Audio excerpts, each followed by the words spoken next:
Essa é a parte número 5.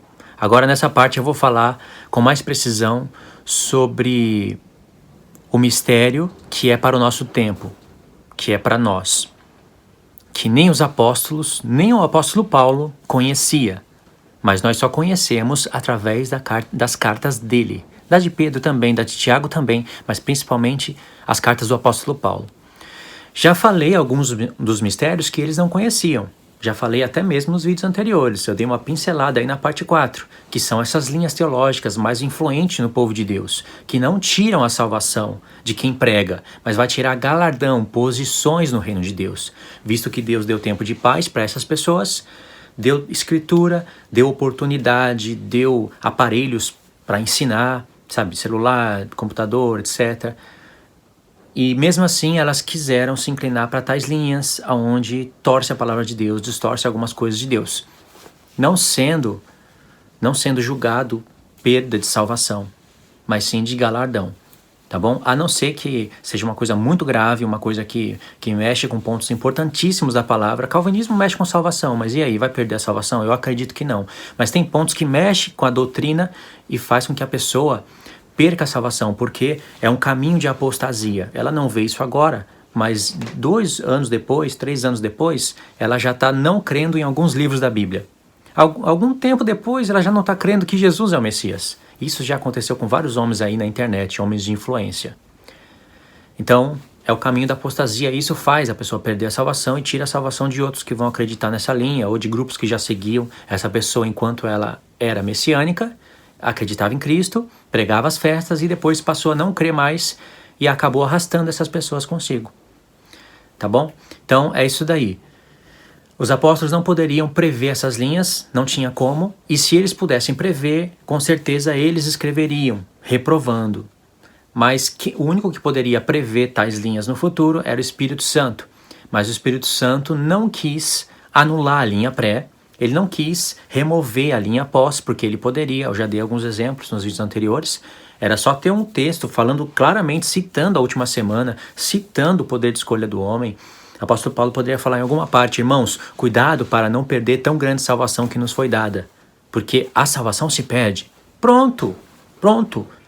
Deus aí estaria carimbando o calvinismo, é verdadeiro. Entendeu? Não existe texto assim. Existem textos que você somam e chegam a essa conclusão. Quer dizer, não, você não vai chegar à conclusão que o calvinismo está certo. Existem textos que você soma e chega na conclusão que o homem tem poder de escolha. Mas você tem que também explicar os textos que aparentemente mostram que Deus é... eu te mando, hein? Fica grato porque eu te salvei. Não salvei ali a sua mãe e o seu irmão, porque isso você não vai saber aqui. É só lá quando você estiver na minha frente. Eu sou justo. E o poder de salvação está comigo. Ninguém reclama, né? Você não pode fazer, sabe, né? Tudo que está em Romanos 9 lá e é torcido. A mesma coisa a gente pode falar do pré, do pós. Teria textos que, se fossem escritos literalmente, impediria tais doutrinas de estar aí sendo pregadas hoje. Mas Deus não quis. E esses enigmas foram formados pelo próprio Deus. Quando entender isso, vocês vão ver que Deus controla tudo. Tudo está no controle do Senhor. Em relação à escritura, a interpretações, a conflitos. Tudo isso é por causa que vai existir um reino, irmãos. Deus tem que pôr à prova os corações das pessoas, não para ele saber alguma coisa, mas para que a gente saiba onde a gente colocou a nossa mente e o nosso coração. Na palavra de Deus, no total, no geral, ou em livros. Porque você não vai ver nenhum calvinista falando: eu não leio nenhum livro, eu leio só a palavra de Deus, porque a palavra de Deus é suficiente para provar que o calvinismo é verdadeiro. Não existe isso. E ainda tem outros exemplos mais em Apocalipse, que a gente pode ver que são conflitos que existem entre o povo de Deus, mas que quando você vai fazer a conta, você olha e você fala: peraí, Deus sabia de tudo isso? Foi Deus que usou um termo aqui, e que alguns iam associar como sendo a mesma coisa, mas não é. Ou Deus usou um termo parecido aqui, um termo parecido ali, e que era para ser associado como sendo a mesma coisa, mas as pessoas não associam, elas desligam um termo do outro, mesmo que sendo o mesmo termo, a mesma palavra, a mesma frase. Por que elas fazem isso? A finalidade disso é porque, se juntar esse texto com esse texto, mesmo sendo o mesmo texto, e formando ali aquela interpretação, isso vai contradizer tal linha que ela prega há anos. Então ela prefere não mexer nesse ponto. Então Deus faz assim, Deus coloca a prova. A Grande Babilônia é um grande exemplo, mas aí iria mais 5 a 10 minutos, mais ou menos, para eu explicar como que foi Deus que elaborou o enigma, o mistério. Tanto é que na testa dela está escrito mistério. Mas obedecendo às sinalizações de Apocalipse 18 e indo para os profetas, acaba o que seria conflito, o que seria mistério. As coisas ficam claras. E também seria preciso, para ter total certeza, o tempo que a gente vive.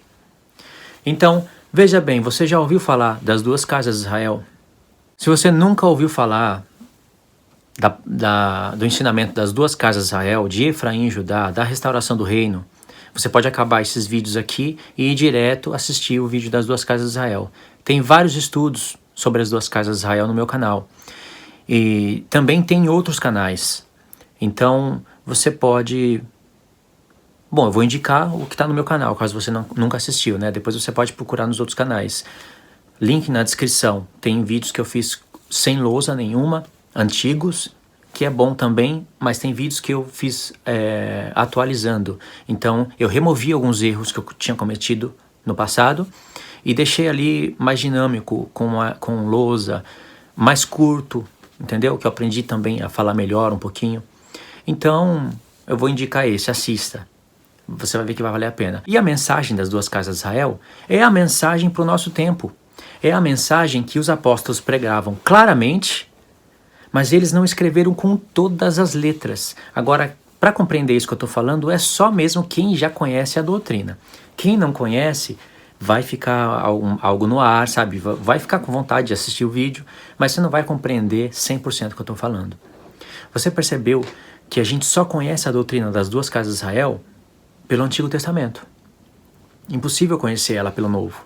Mas a sinalização que Deus deixou no Novo Testamento é incrível. O apóstolo Paulo não escreveu Efraim e Judá nas suas cartas, não escreveu as duas casas de Israel com esses termos. Nenhum apóstolo. Mas o apóstolo Paulo é que mais escreveu, por isso que eu estou falando dele. Mas ele vai sinalizar com textos dos profetas e ainda falando o nome do profeta, para que a gente fosse lá e entendesse o que ele está falando resumidamente na sua carta. A carta de Efésios é um grande exemplo disso. Vocês já sabem, já conhecem os textos, já sabe como se conecta, qual é a sinalização e como ir lá nos profetas e compreender. Após o apóstolo Paulo, em Efésios 2, ter falado do mistério, em Efésios 1 ele falou do mistério, em Efésios 2 ele repete o mistério, em Efésios 3 ele continua falando do mistério.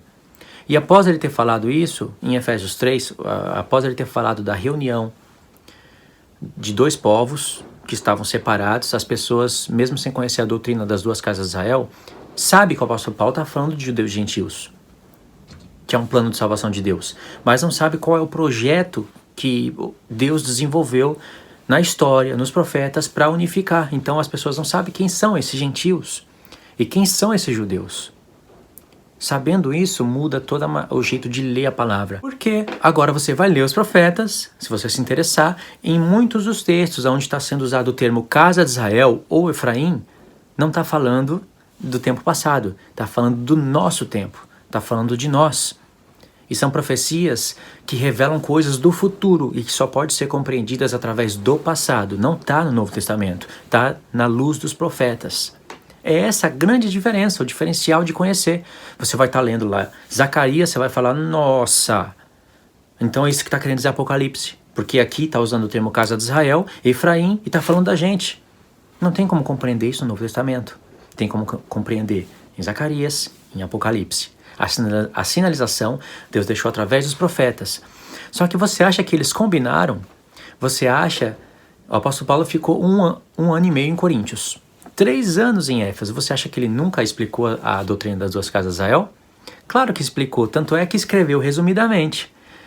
E o apóstolo Paulo em Efésios 3, ele fala, se é que vocês entenderam o que eu escrevi, como me foi dado esse mistério, como eu escrevi resumidamente. Ou seja, como eu escrevi atrás, resumidamente, se é que vocês entenderam. Porque quando vocês lerem a minha carta, vocês podem entender como eu tive essa revelação. Ou seja, O apóstolo Paulo está falando, eu já preguei isso para muitos, mas vão ter novas pessoas entrando na igreja, vão ler as cartas, eu estou deixando aqui um mapa. Então, quando vocês lerem a minha carta, se é que vocês vão entender, mas quando ler, pode entender. Como eu tive o mistério da unificação. Que mistério? O que ele falou antes, da unificação de ambos os povos, um novo homem, que agora esse ambos os povos, lá para o finalzinho de Efésios 2, vai estar formando um edifício para a morada de Deus em espírito. Esse edifício tem uma pedra que é Cristo. Tudo isso está em Zacarias 8 e está relacionado com todo o livro de Zacarias, com todo o livro de Daniel, com todo o livro de Ageu. Zacarias, Ageu, Daniel, com todo o livro de Neemias, Esdras. Em destaque, Zacarias, porque fala da edificação da casa de Deus. E textos que estão no final de Efésios capítulo 2 foram retirados de Zacarias capítulo 8. Então isso, o entendimento disso vai fazer você ter completamente uma visão ampla, uma visão totalmente diferente ao ler Efésios, ao ler Romanos, ao ler os profetas, ao ler Apocalipse. Isso é a diferença. Por isso que eu me esforço nesses vídeos.